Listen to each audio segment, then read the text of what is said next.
중노년층일수록요, 이제 근감소증을 예방하셔야 되거든요. 그러려면 단백질도 채우고 근력도 보충을 하셔야 되는데요. 이제 우리 남성 노년층의 48%, 여성 노년층의 60% 정도가요.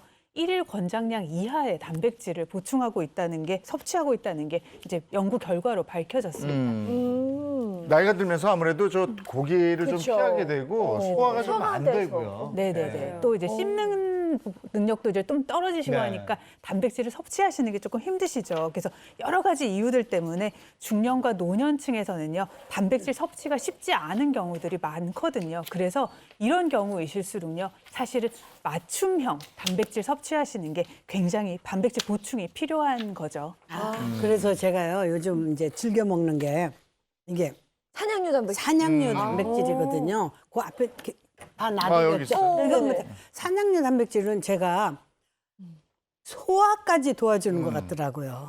그 소화도 나이 먹으면 소화도 진짜 안 되거든요. 네. 소화까지 도와주는 것 같아서 제가 산양류 단백질을 요걸 먹습니다. 네, 맞습니다. 일단 산양류는요, 우유보다 소화가 잘 되기 때문에요.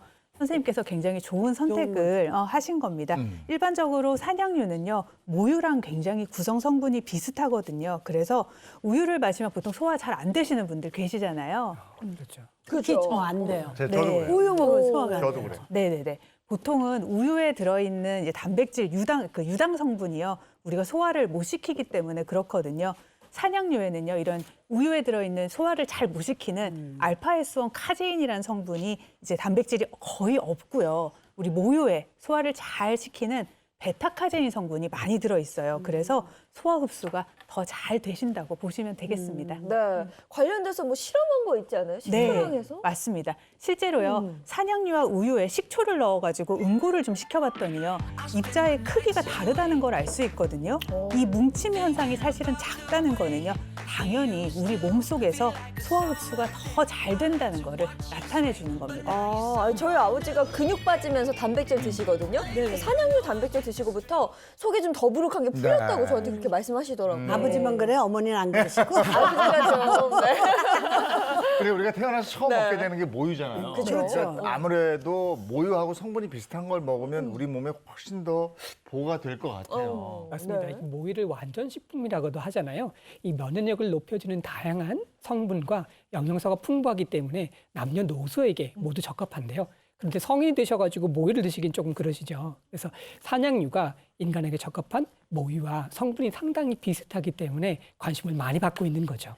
네, 산양류가 이제 배 선생님 말씀하셨던 것처럼 구성이나 성분이 모유랑 굉장히 비슷하거든요. 그런데 단백질 함량은요, 사실은 모유보다 오히려 더 높다고 알려져 있습니다. 산양류 같은 경우에는요, 100g당 단백질이 약 3.6g 정도로요, 우유보다도 많고 모유에 비해서는 약 3배 정도 더 많거든요. 매해 근육이 감소되는 중장년층의 경우에는요, 효과적인 단백질 공급원이 될 수 있는 거죠. 그리고 혈당을 조절하고 당뇨병을 예방하는 데도 도움을 줄 수가 있습니다. 네, 실제로 산양류와 또 혈당에 대해서 재미있는 연구 결과가 있는데요. 재미있는 실험이 있는데요. 뚱뚱한 쥐를 두 그룹으로 나누어 가지고요. 두 그룹 모두에게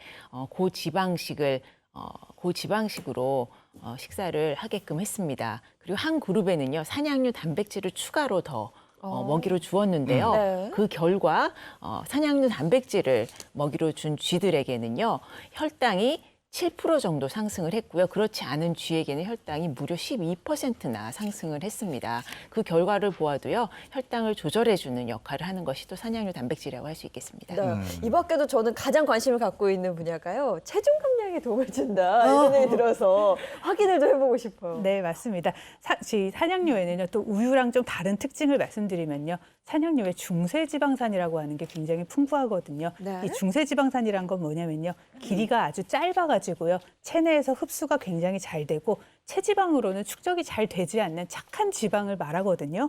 이 착한 지방이라고 불리는 중세지방산이 우유보다 약 2배 정도 더 많다고 알려져 있습니다. 그리고 특히나 더 이 산양류에는요, 이 중세지방산이 콜레스테롤 수치를 낮추는 데 더 도움을 주기 때문에요, 뇌졸중이나 각종 심장에 관련된 심내혈관 질환을 예방하는 데도 효과가 있다고 알려져 있습니다. 제가 여러분들 앞에요 산양류 네. 단백질을 이제 준비를 했거든요. 한번 네. 맛을 좀 보시면 어떨까요? 이미 먹고 아, 있었어요. 먹었어요. 아, 이거 정 선생님이 권해줄 때 먹었어야 되는 거. 아, 잘하셨습니다. 아니 되게 부드럽고 그렇죠. 네, 고소한 맛이 나요. 네. 근데 우유랑은 또 살짝 네. 다른. 우유하고 맛이 아니 달라요. 저는 그냥 그렇죠. 어. 산양류 단백질이 우유 대신에 우유가 소화가 안 되니까 먹는 거다 이렇게 생각했는데 쭉 얘기를 들어보니까 그 이상이었네요. 네. 이런 이제 그 산양류가 우유를 비교하시는 분들이 사실은 네. 굉장히 많지만요. 사실은 우유를 가리는 거는 사실은 크게 의미는 없어요. 네. 둘 다 사실은 굉장히 좋은 식품인 건 당연하고요. 각자 자기와 맞는 나이와 자기 건강 상태를 비교해서요. 자기한테 맞는 걸 선택하시는 게 좋겠습니다. 아이들한테도 좋을 것 같아요. 네. 아이들. 그렇죠. 맞습니다. 이 산양류 같은 경우는 앞서서 두 선생님이 설명해 주셨던 것처럼 소화도 잘 되고 혈당 관리에도 도움이 되기 때문에 중장년층에 더 좋다라고 할 수 있겠는데요. 거기에 한 가지 좀 더한 후에는요. 산양류 같은 경우는 뉴클레오타이드라고 하는 성분 자체가 들어있어요. 이것은 노화를 억제해주는 물질인데요. 우유에 비해서 3배에서 4배 정도 이상 더 많이 들어있습니다. 이 뉴클레오타이드를 간단하게 말씀드리면 DNA를 구성하는 물질이거든요. 그런데 이게 노화세포에서는 생성이 되지 않고 젊은 세포에서만 만들어진다고 하니까요. 중장년층에게 산양류를 조금 더 권할 수 있는 이유가 되겠습니다. 네. 네. 산양류 단백질도 먹을 때 주의할 점이 있습니까? 네, 하루 권장량이 55에서 70g 정도이기 때문에요. 적정량을 꾸준하게 드시는 것이 중요하고요. 그리고 또 식약처에서 기능성 인정받은 제품인지를 확인하시는 게 좋겠고요. 또 단백질 대사에 지장이 있으신 신장 질환을 가지고 계신 분들은 전문가와 상의 후에 드시는 것을 권장드립니다.